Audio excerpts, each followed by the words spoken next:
클릭해주셔서 감사합니다. 멋지고 아름다우신 형님 누님들 안녕하세요, 축구형입니다.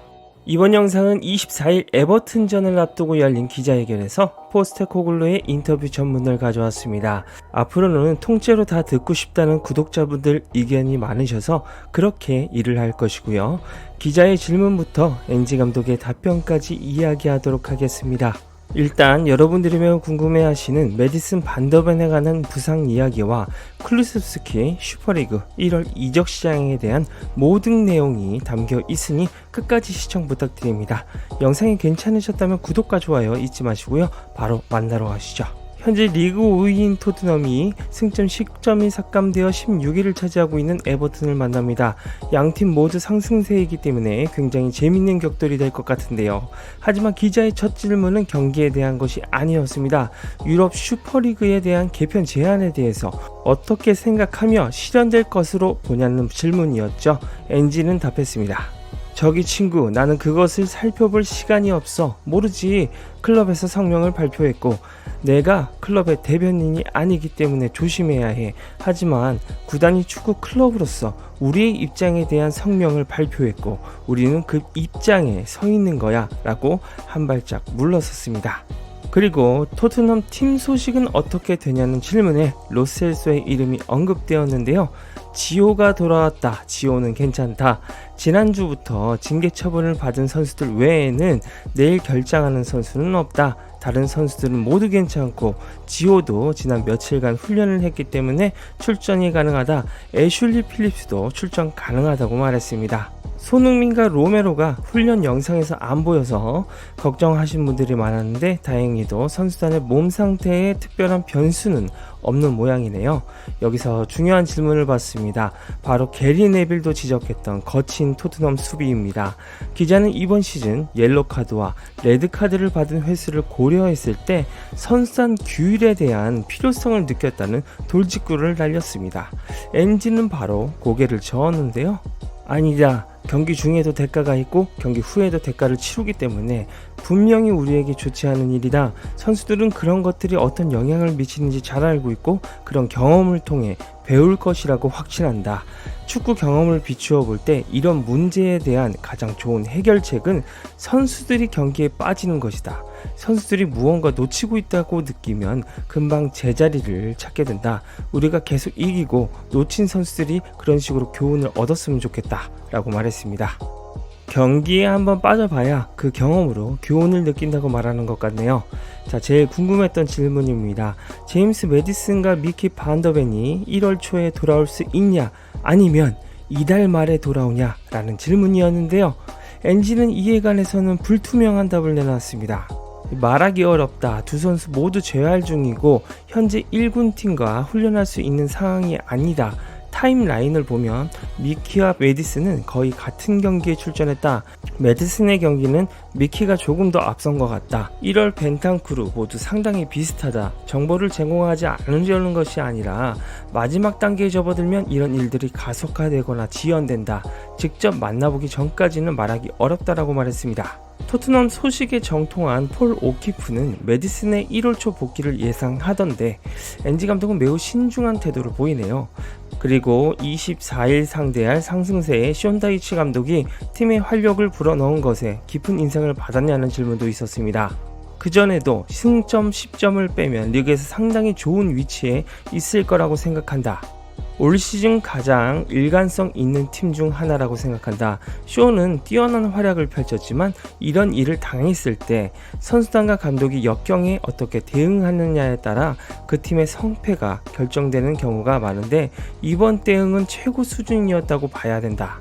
구단과 팬들은 결과에 실망했지만 감독과 선수들이 이를 핑계로 삼지 않았다. 그들은 좋은 팀이고 정말 열심히 하는 팀이다. 그들과 경쟁해야 하고 내일 힘든 경기가 예상된다고 말했죠. 에버튼의 숀다이치 감독을 매우 고평가하고 현재 그의 팀이 좋은 팀이라 힘든 경기를 예상했네요. 꿀잼인 경기가 될 것 같습니다. 그런데 집요하게도 슈퍼리그 이야기는 또 나왔습니다. 잉글랜드 클럽 없이 유럽 슈퍼리그가 가능하냐는 질문이었는데요. 그런 생각은 해보지 않았다. 처음에 받은 반응은 축구계 전반에서 슈퍼리그가 어떤 위치에 있는지 보여주는 좋은 지표다. 그것은 항상 꽤 괜찮은 지표다. 항상 이런 콘셉트는 이 게임의 본질과 동떨어진 사람들과 함께하는 작업이라고 생각한다. 내가 이런 부분에서 상당히 보수적이라는 사실에 아무도 놀라지 않을 것이다. 난 전통주의자다. 게임이 너무 많이 바뀌는 것도 싫고 규칙이 너무 바뀌는 것도 싫다. 하지만 이런 개념이 합쳐질 때 나는 그 방에 있지 않을 거라고 장담할 수 있다. 하지만 가장 중요한 사람들, 즉 팬들과 일반 축구인들이 어떻게 생각하는지 상당히 잘 알고 계시니 결과가 어떻게 나올지 지켜보겠다며 신중함을 내비쳤습니다. 저랑 생각이 같네요. 저도 규칙이나 이런 대회 컨셉이 자주 바뀌는 거 별로 안 좋아해요. 그리고 고비를 잘 넘기고 여전히 탑4 후보로 거론되는 것에 대해서 만족하느냐는 질문에는 긍정적인 반응을 보였습니다. 우리는 나름대로 역경을 헤쳐나갔고 지금도 헤쳐나가고 있다. 선수단과 팀 그리고 우리가 원하는 위치는 아직 최적의 수준에 근접하지 못했다. 좋지 않은 결과도 있었고 좋은 성적을 거두지는 못했지만 그 와중에도 대부분의 경기력은 여전히 강했고 이런 일로 인해 시즌을 망치지 않기로 결심했다. 하지만 우리는 여전히 힘든 시기를 겪고 있고 앞으로도 그럴 것이다.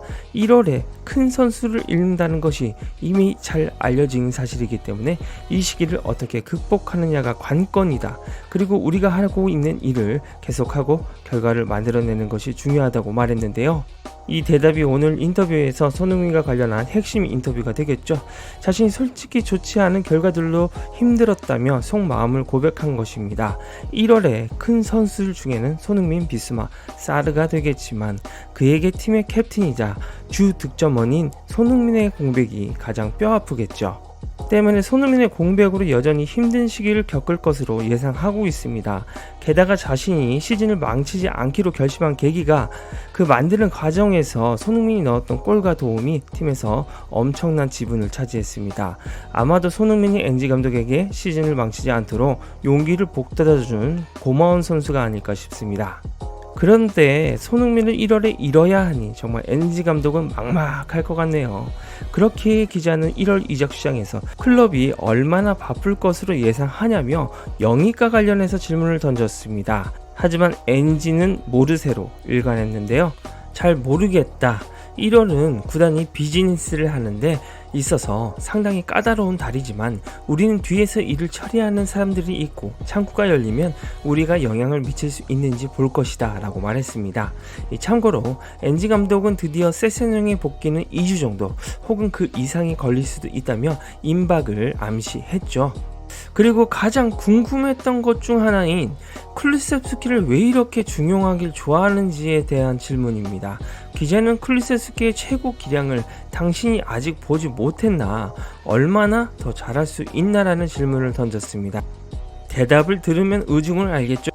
아니길 바란다. 데키에게는 앞으로 더 많은 것이 있다고 생각한다. 아직 나이도 어리다. 데키가 우리 팀에서 여러 포지션을 소화해줬기 때문에 데키에게 정말 만족하고 있다. 데키는 외곽이든 안쪽이든 포지션에 상관없이 시즌 내내 우리에게 큰 영향을 끼친 선수였다. 그가 안쪽에서 뛰는 것을 정말 좋아하는데 공격 위협 측면에서 또 다른 차원을 제공한다. 그는 정말 열심히 노력하는 선수이기 때문에 포지션에 상관없이 어느 곳에 배치하든 어느 정도 성과를 낼 수 있을 것이라고 칭찬했습니다.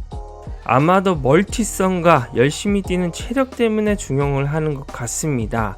그런데 엔지가 말한 대로 안쪽에서 뛰는 것을 좋아한다고 말하는 것을 보니 앞으로 공미로 계속 중용해 볼 생각인 것 같네요. 마지막으로 또 다른 짐승이 된 비스마가 출전 정지로 8경기 결장한 것에 대한 질문이 있었는데요.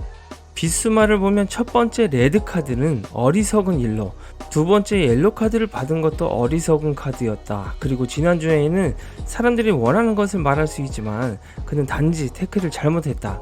그가 누구를 더럽힌 것도 아니다. 경기에서는 심판이 보지 못하더라도 VAR이 이를 포착하고 그 대가를 치렀기 때문에 이런 일이 일어나지 않을 수 없다. 선수들도 모두 인간이고 실수를 할 수 있으며 우리 모두와 마찬가지로 실수로부터 배울 수 있는 기회가 주어진다는 걸 항상 이해하고 있다라고 말했습니다. 엔지 감독 참 보살입니다. 저는 밤을 새고 새벽 3시부터 NG 감독 인터뷰 직후 번역을 끝내고 이거 영상 한 6시에서 7시쯤 업로드 예약하고 자겠습니다. 크리스마스 다들 내일인데 손흥민 선수의 골폭죽 보면서 행복하셨으면 좋겠습니다. 이상 축구영이었습니다. 구독 제발 좀 눌러주세요. 부탁드리겠습니다. 형님 누님들.